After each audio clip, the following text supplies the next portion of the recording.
আসসালামু আলাইকুম। আজকে আমি আপনাদেরকে দেখাবো খুবই মজাদার মগজ ও জিব্বা ভুনা রেসিপি। কার না ভালো লাগে এই মগজ ভুনা খেতে? স্পেশালভাবে আমি আজকে তৈরি করছি, তাই আপনাদের সাথে শেয়ার করতেছি। এখানে আমি মজুগটা ভালোভাবে ম্যাশ করে নিয়েছি, জিব্বাগুলোকে ধুয়ে এর মধ্যে আমি দিয়ে দিচ্ছি গরম মশলা, যেমন দারুচিনি, এলাচি, তেজপাতা, লং। এর মধ্যে দিয়ে দিচ্ছি লবণ, হলুদ ও পরিমাণ মতো মরিচ, এবং দিয়ে দিচ্ছি সয়াবিন তেল। দিয়ে আমি এগুলাকে ভালোভাবে কষিয়ে নিচ্ছি।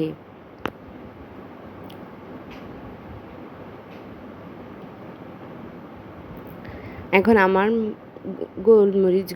মরিচ গুঁড়ো কম মনে হয়েছে, এই জন্য আমি আর একটু দিয়েছি। দিয়ে আমি এগুলাকে কষিয়ে নিচ্ছি ভালোভাবে।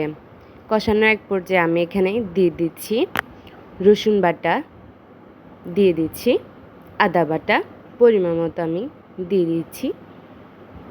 দিয়ে আমি এগুলাকে নেড়ে চেড়ে আবারও কষিয়ে নিব। এর মধ্যে আমি দিয়ে দিব গোলমরিচ গুঁড়ো হাফ চা চামচ, আরও দিয়ে দিচ্ছি গরম মশলা গুঁড়ো। এখানে রাঁধুনি গরম মশলা গুঁড়োটা আমি অ্যাড করেছি। দিয়ে আমি ভালোভাবে একটু নেড়ে নিচ্ছি। এর সাথে আমি দিয়ে দিব 1 কাপ পরিমাণে পেঁয়াজ কুচিয়ে। পেঁয়াজটা দিয়ে আমি ভালোভাবে আবারও নেড়ে দিচ্ছি।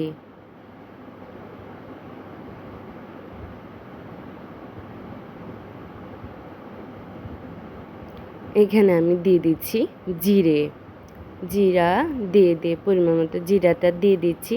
এখানে আমি কিছুটা পরিমাণে পেঁয়াজ ব্লেন্ড করে নিয়েছি। আমি অল্প পানি দিয়ে পেঁয়াজটা ব্লেন্ড করে এখন ওই পানি আর পেঁয়াজটা দিয়ে দিচ্ছি, অ্যাড করে দিয়েছি।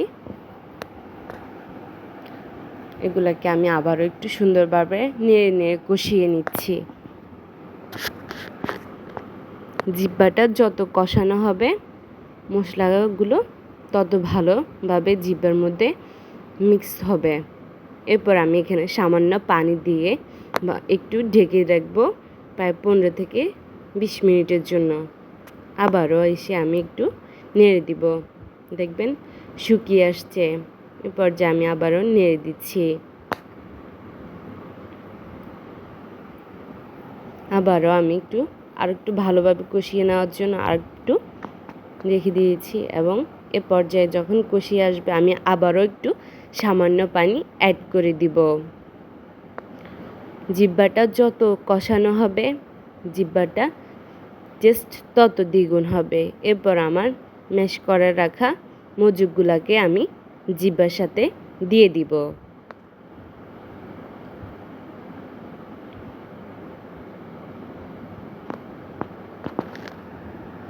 দিয়ে আমি সুন্দরভাবে নেড়ে দিব যেন জিব্বার মজুগটা একসাথে মিক্স হয়ে যায়। এর মধ্যে আমি এখানে দিয়ে দিচ্ছি রাঁধুনি স্বাদ মিশালি। আমি এখানে 1 প্যাকেট রাঁধুনি স্বাদ মিশালি দিয়েছি। দিয়ে আমি এবারে একটু নেড়ে দিব। নেড়ে দিয়ে আমি আবারও 15 মিনিটের মতো এটাকে কুক করে নিব।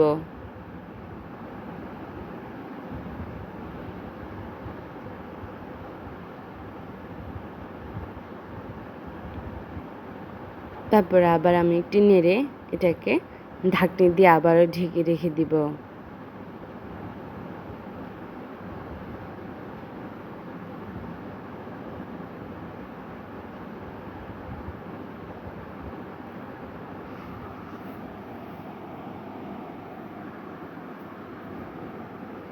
এরপর আমি ঢাকনিটা উঠিয়ে দেখেন আবার একটু নেড়ে দিচ্ছি।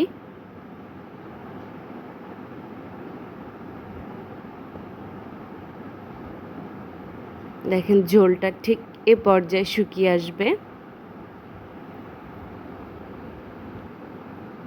যখন এ পর্যায়ে শুকিয়ে আসবে তখন আমি অন্য একটা কড়াই নিয়ে নিব।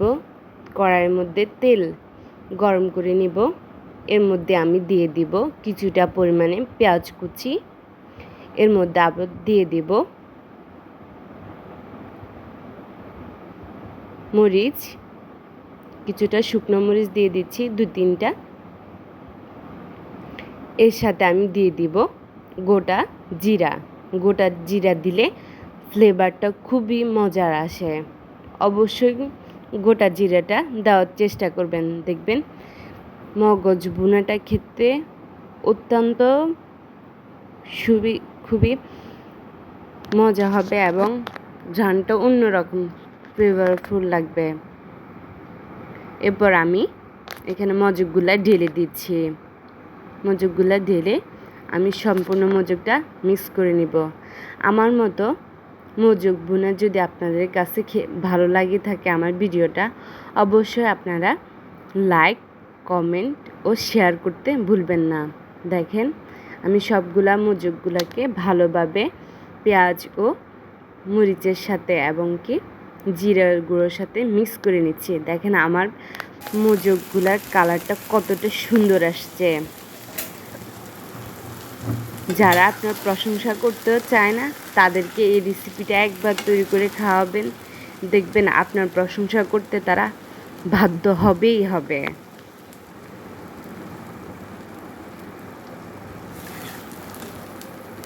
দেখেন আমার রান্না কিন্তু শেষ।